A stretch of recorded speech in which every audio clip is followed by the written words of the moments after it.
traditionnel point d'actualité, mercredi 27 juillet 2022, un jour de Fed. Décision attendue ce soir sur une probable 4e hausse consécutive de ses taux directeurs à l'issue du comité de politique monétaire de la Fed. Une nouvelle hausse de 75 points de base est attendue après une hausse de cette même ampleur le mois dernier pour tenter de juguler pour de bon une inflation au plus haut depuis 40 ans aux États-Unis. Et justement, la priorité doit être de faire ralentir l'inflation et éviter à tout prix qu'elle soit totalement hors de contrôle. Déclaration hier du chef économiste du FMI Pierre-Olivier Gourinchas qui complète son diagnostic avec cette image audacieuse.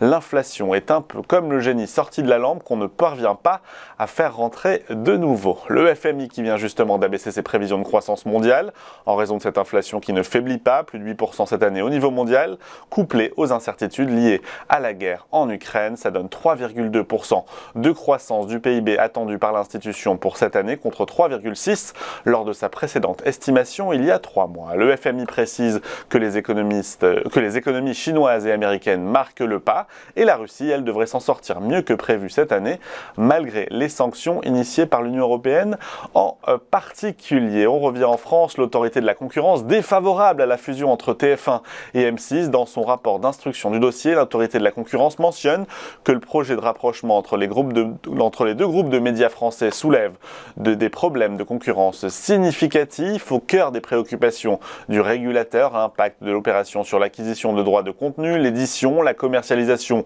ou encore la distribution des chaînes de télévision, mais aussi et surtout la position dominante sur le marché de la publicité. Les deux parties ont évidemment réagi à cette annonce. Le rapport ne préjuge pas de la décision finale de l'autorité, indique Bouygues, principal actionnaire du groupe TF1. Bouygues qui précise aussi, de concert avec M6, la nature et l'étendue des remèdes requis dans ce rapport ferait perdre toute pertinence au projet des parties qui, dans ce cas, l'abandonneraient. Prochaine étape, l'audition des parties devant le collège de l'autorité de la concurrence au début du mois de septembre.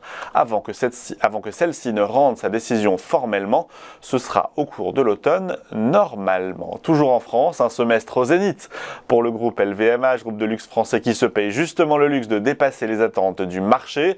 Progression de 28% de son chiffre d'affaires au premier semestre, 36,7 milliards d'euros et 23% de hausse de son résultat net, 6,5 milliards d'euros. Une performance liée à la forte hausse de l'activité du groupe en Europe et aux États-Unis, des catalyseurs qui ont permis de compenser la baisse de ses revenus en Chine. En cause dans ce pays, le maintien des restrictions sanitaires anti-Covid. Alors d'un point de vue opérationnel, cette croissance est tirée par un solide rebond de la demande pour les marques d'habillement haut de gamme du portefeuille de LVMH. LVMH qui n'a cependant pas communiqué sur des prévisions de résultats annuels. Nous abordons la seconde partie de l'année avec confiance, mais dans le contexte géopolitique et sanitaire actuel, nous restons vigilants, a déclaré Bernard Arnault, le PDG de LVMH. Voilà pour ces quelques brèves sélectionnées ce matin. Petit mot également de la clôture d'hier à Paris. Ce CAC 40 qui a baissé de 0,42% hier. Un CAC 40 en petite forme qui recule très légèrement. CAC 40 qui clôture à 6211 points hier. Parmi les valeurs qui se sont distinguées à la hausse, Thales et Sanofi ont tiré leur épingle du jeu dans ce marché plutôt poussif. Et puis inversement, Sanofi et Alstom ont perdu plus de 3% chacune. Voilà pour ces baisses hier. Du côté des valeurs américaines, le marché a baissé hier aux États-Unis et même plus fortement que le CAC 40. L'indice Dow Jones a perdu 0,7%, 31 761 points. Plombé par l'avertissement sur résultats signé Walmart, prévision de bénéfices revus à la baisse. De son côté, le Nasdaq a perdu 1,87%, près de 2% de hausse, près de 2% de baisse. Ça donne un Nasdaq à 11 562 points dans l'attente de la hausse des taux de la Fed qui ne profite pas aux valeurs technologiques. C'est assez habituel. Voilà pour le panorama de la séance d'hier. Première page de pub juste après, comme promis, on vous fait vivre l'ouverture de la séance en Europe. Ce sera avec Eric Seban.